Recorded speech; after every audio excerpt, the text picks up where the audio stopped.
Loose Women star Janet Street Porter was back on the show today after taking a month away from the ITV program to have a hip operation. After a month's absence, Janet Street Porter made her comeback to Loose Women today.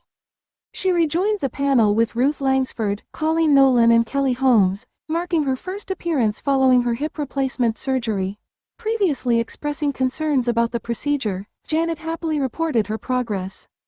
She said on today's show, "I'm back. I can stand up, sit down, do a lot of things actually. I've been doing my exercises every day. Honestly, I got through the first few horrible days, and the first day, I went to the loo and it took longer than I thought and I said to the nurse, I'm not gonna get there, and she said you need to do it." She continued discussing her recovery process, detailing the intense rehab she engaged in daily, which included hydrotherapy sessions in the morning and physiotherapy in the afternoons. Janet added insight into the struggles she faced during her recuperation, especially the mental side effects. When you've had a general anesthetic, one of the side effects is brain fog. I'll read the paper and then forget where I read, and that was very distressing.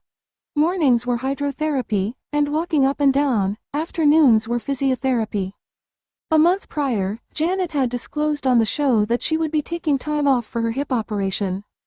During her last appearance for a while on the show, host Christine Lampard announced, "Janet, this is your last day for a little while because you are heading off for the operation, the one you have been waiting for a while," to which Janet replied, "Yes, on Friday I am heading off to have a hip replacement operation at last and I can't think about anything else."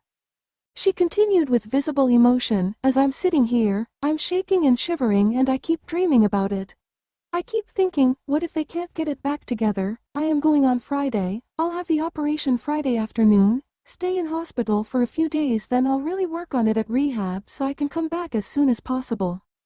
I am vulnerable and you know what, it's my own fault because they told me in March to have it done but I delayed it, but then at the weekend I have some vegetables delivered and even though I shouldn't I was on all fours planting them.